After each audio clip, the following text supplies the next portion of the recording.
Bonjour, ma famille et mes amis savent que j'ai quatre passions dans la vie.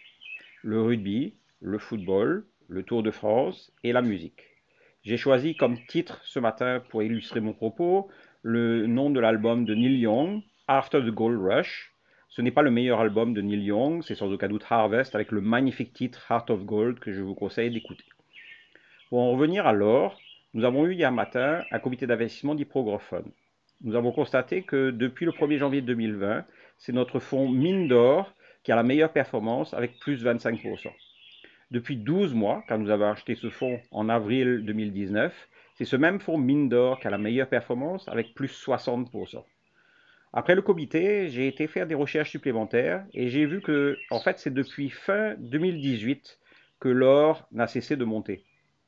Vous vous souvenez, fin 2018, la Fed avait commencé à remonter les taux d'intérêt, ce qui a fait s'écrouler les marchés actions. C'est énervé Donald Trump et Jérôme Powell a décidé de à nouveau assouplir la politique monétaire, ce qui a fait remonter les actions. Mais en même temps, l'or a continué de progresser. Il semblerait que de nombreux acheteurs concernant l'or ont accumulé.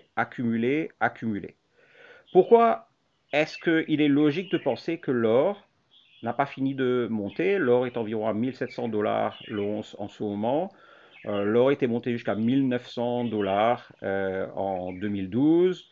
Il y a sans aucun doute, même d'un point de vue technique, encore un potentiel de hausse. Mais il y a 5 bonnes raisons pour lesquelles l'or devrait continuer à bien se comporter dans le contexte actuel. Premièrement, les taux d'intérêt. Les taux d'intérêt sont aux États-Unis, en Europe, à l'île Maurice aussi, proches de zéro. Deuxièmement, les marchés actions. Les marchés actions sont surévalués. Les injections de liquidités des banques centrales aux États-Unis, en Europe, ont fait que les multiples sont très chers et avec des perspectives de profit qui devraient baisser. Donc, il est difficile de penser qu'il est raisonnable d'investir aujourd'hui dans des actions. Troisièmement, je pense que peu de personnes ont envie aujourd'hui d'acheter un autre bien immobilier si on en a déjà. Quatrièmement, les gouvernements sont surendettés. Alors là, maintenant, c'est devenu une litote avec le Covid-19. La dette des gouvernements a complètement explosé. Et enfin, cinquième raison, vu que la dette des gouvernements et donc les devises sont très fragiles, tout le monde pense que ce soit le dollar, l'euro ou la roupie mauricienne, ces devises vont rester extrêmement fragiles dans les mois à venir. Donc, l'or joue exactement son rôle de valeur refuge pour lequel il est connu. Donc, il y a quand même de bonnes chances pour que l'or, même si pour l'instant il est à un niveau très élevé, puisse continuer de servir de valeur refuge pendant cette crise qui va durer de nombreux trimestres.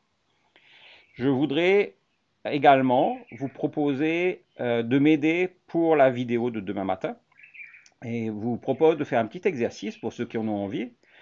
Vous prenez la carte du monde et vous comptez le nombre de morts qui sont disponibles, comme vous savez, tous les jours sur Internet, de tous les pays qui sont en dessous du tropique du cancer.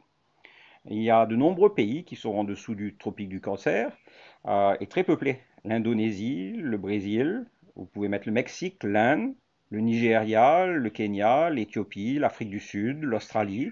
Et vous ajoutez le nombre de morts de ces pays et vous comparez le nombre de morts de ces pays par rapport au nombre de morts total. Et on va faire un pourcentage et on va en discuter demain matin. Donc je vous propose de faire ce calcul. Vous pouvez me l'envoyer à sh.ipro.mu avec votre commentaire et je vous promets que vous aurez une récompense. Pour finir, je voudrais conclure avec un autre musicien, MC Solar, qui a dit « Le silence est d'or, alors je me tais ».